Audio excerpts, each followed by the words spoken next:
Ano ba? Sinabi ko naman sa'yo magpahinga ka muna eh. Uy! Xavier! Uy! Nandito pa sila. Ibig sabihin, nandito pa si Leilani. Pero bakit sa ICU sila pupunta?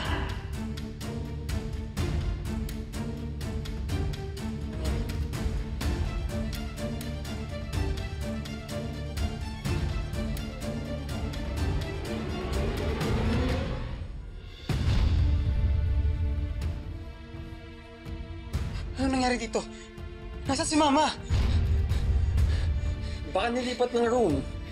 Baka nasa recovery. Nurse! Nurse! Nasaan ang mama ko? Saan niyo dinala ang mama ko?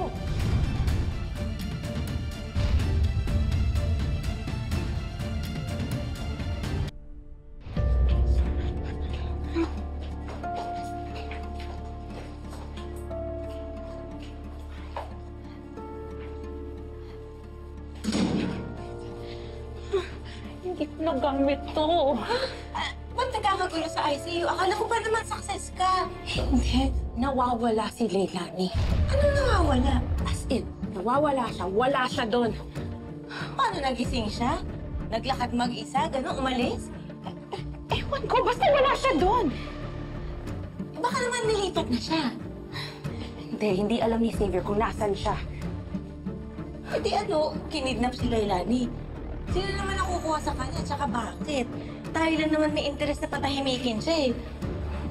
Ewan ko. Pero nakakatakot. Paano kung nagising siya?